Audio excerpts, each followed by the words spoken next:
If the Nets get Beal, are they contenders? Do they make the finals? Without question, to me, they're definitely contenders, and I definitely think they can make the finals in the Eastern Conference.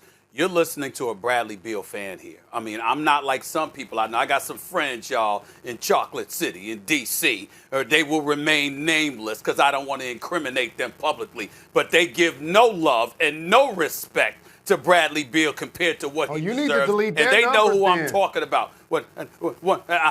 Something's wrong with them, one person in particular, but she will remain nameless. Here's the deal, okay? Bradley Beal averaged 30 last year. Bradley Beal was the only thing worth watching.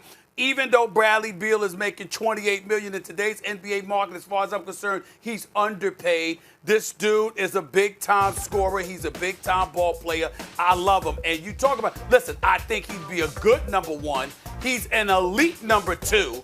And he would be a spectacular number three, okay? Because he doesn't need to be ball dominant in order to score. And the thought of him and Kyrie together, Lord have mercy. You talk about box office, Jalen and Max. You talk about box office here. I'm just trying to, with Kyrie dancing the way that he can dance, with Bradley Beal stroking the way that he can stroke, with Kevin Durant doing what he's doing. I don't want to hear nothing about Milwaukee. I don't want to hear nothing about Philly. I don't want to hear, unless they get shooters, I don't want to hear it, okay? I don't believe it, not for 1 second in today's NBA culture. I think the Nets come out of the East. I think they'd be able to challenge for the title. I'm not saying they'd win it definitively because there's some teams in the West they'd have to contend with. But in the Eastern Conference, in today's NBA, where the Greek freak Giannis Antetokounmpo can't bully ball the way he does in the regular season, I'm sorry. I would go with if the Nets got Bradley Beal,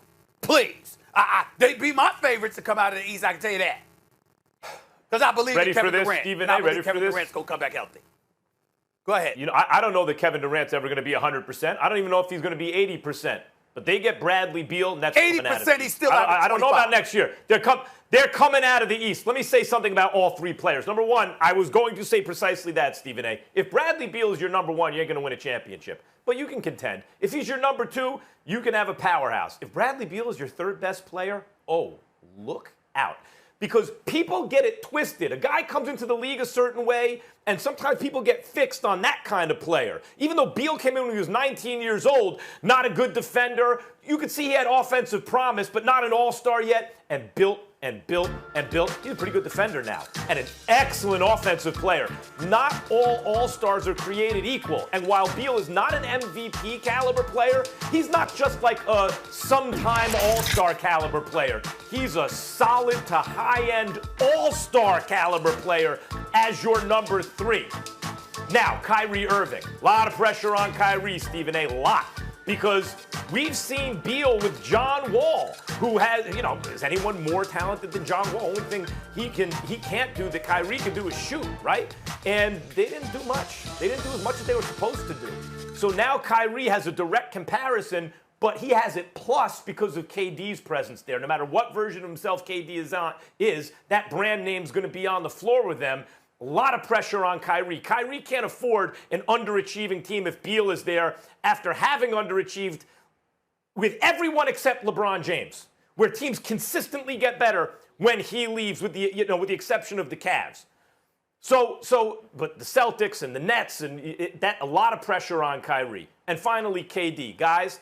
Even if KD's not 80%, you know who the closest similarity to KD is in the history of my watching the NBA is Tracy McGrady. Like a long, lanky, at his best MVP caliber player. People forget how great McGrady was. At his peak, just about as good as anyone. And like MVP caliber. But his peak was cut short by nagging injuries and then the knee injury. He was never the same after the knee. But you know what? He was still, if you had, KD is better than McGrady ever was, as great as McGrady was. And even if you have KD coming down to the kind of player that McGrady had to fall down to after the knee, which is high-end rotation, if not maybe an all-star, with Beal and Kyrie, they're going to make it out of the East eventually. A lot of great information by both of you gentlemen. Stephen A., you delete whoever number in your phone doesn't realize that Bradley Beal is that deal. And one thing that they would be able to achieve that no other team in the NBA has is 3 All-Stars that each made it when they didn't play with one another. So the Golden State Warriors have 3 All-Stars in the Splash Brothers and Draymond Green, but when they weren't there, Draymond Green wasn't an All-Star. Look at the Clippers, they have 2. Look at the Lakers, they have 2. Philadelphia, they have 2. The Bucks have 2. The Celtics have 2. Jalen Brown was a fringe All-Star, could have been 3. They would have 3 legitimate All-Stars. And you know what you need to get used to hearing when KD comes back next season, everybody. We're not talking about this year. Tommy Shepard, by the way, the general manager of the Washington Wizards, Stephen A. and Max, he knows everything about Bradley Beal's game that you guys know. So I would assume that he would want to keep him on his team. I love Karis LeVert. I love Dinwiddie. I've seen Harris make shots. Allen played some quality minutes for the Nets up front. But I don't see you parlaying those pieces like they were indirectly able to parlay D'Angelo Russell that allowed them ultimately to land KD. I just don't see the Washington Wizards doing that. But if they were to do that, neither do I. I agree with both of you guys. They would be my favorite to win the East next season. Well, you think it's possible let me Kyrie throw is the this in. trading chip? No. I don't believe you do that deal as Kyrie being a trading chip, and you don't move Kyrie based on the dynamics of his relationship with KD. You allow those 2 guys to play it out next year. Ultimately, the That's why he's long-term there. So you went back and forth with Bazemore on Twitter about his comments about you and Steph battling for that scoring title. Congrats on that. What's your reaction to him more recently saying, Bradley, that he's just joking around? He said, we got guys hurting hamstrings trying to keep up. Talk to me. I didn't like that. I didn't like the last part of the comment. The first half of it about what Steph was doing was, I'm with you. 49 and 29 minutes is, I think everybody in here can agree that that's remarkable and truly amazing, right? So nobody's arguing that. But I didn't mention you. My hamstrings have nothing to do with why I go out there and play the game. And for me to injure my hamstring and then you kind of make a joke about it, I don't take that too fondly, honestly, because I take pride in being somebody who, my first 4 years, I was always labeled as an injury-prone guy. I was always labeled as somebody who couldn't stay on the floor.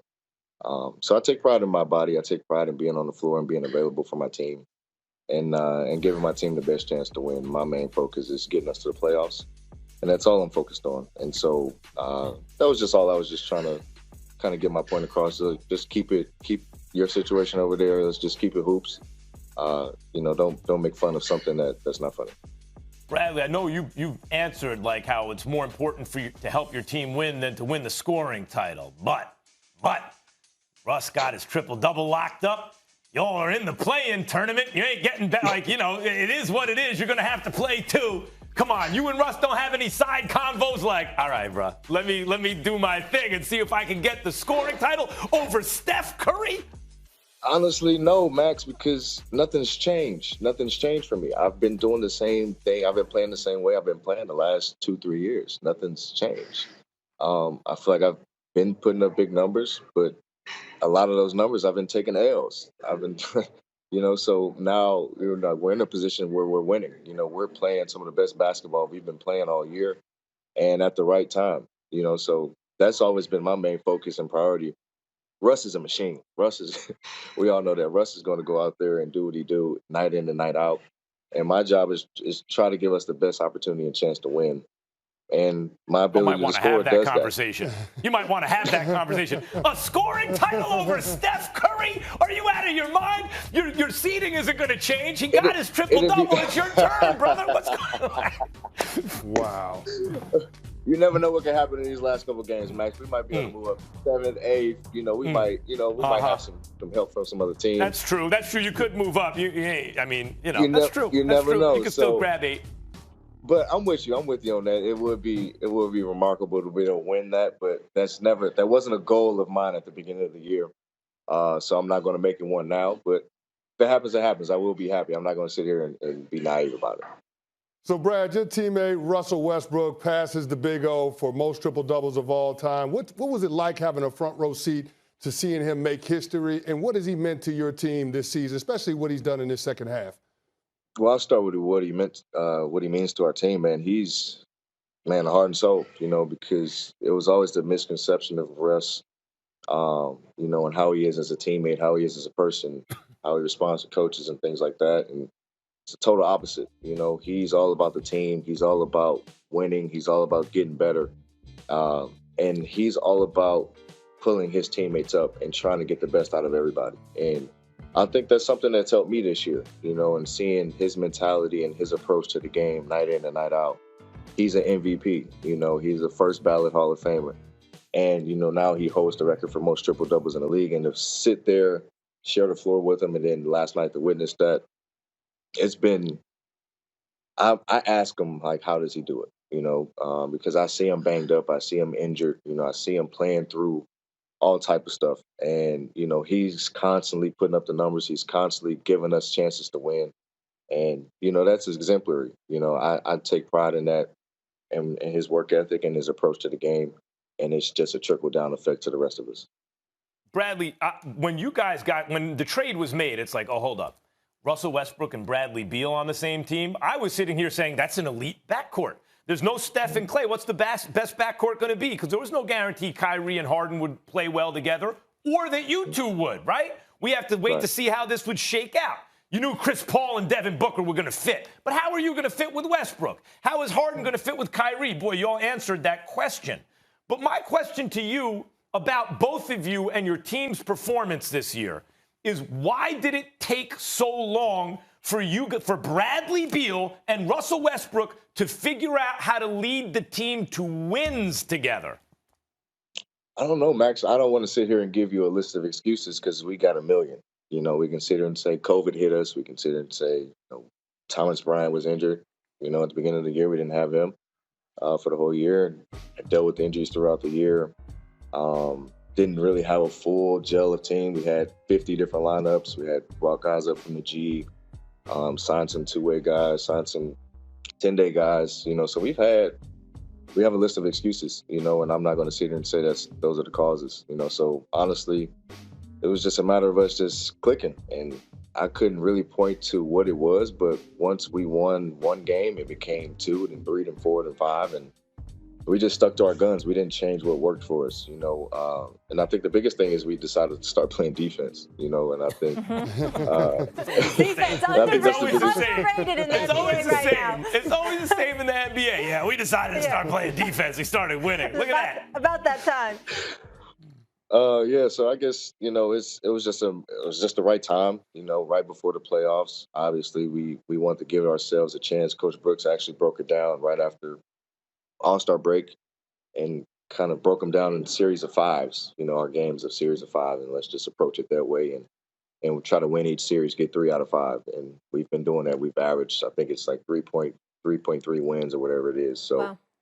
we're putting ourselves in positions to win. So now it's just a matter of capitalizing. No question. 2 things before we let you roll real quick. The hamstring, not making light of it over here. I want you to know that. When can we expect you back on the court? Soon, hopefully. Okay. I know it's not too serious, which is a blessing, because I know how strenuous these injuries can be, and I know how scary, and you can easily tweak it again or possibly compensate on the other side. I've seen it all. I hear it all. So I'm definitely going to be a little cautious with it, but at the same time, I understand that playoffs are right here. So I'm definitely working my tail off to get back. I'll miss the game tomorrow here in Atlanta, but I'll be reevaluating.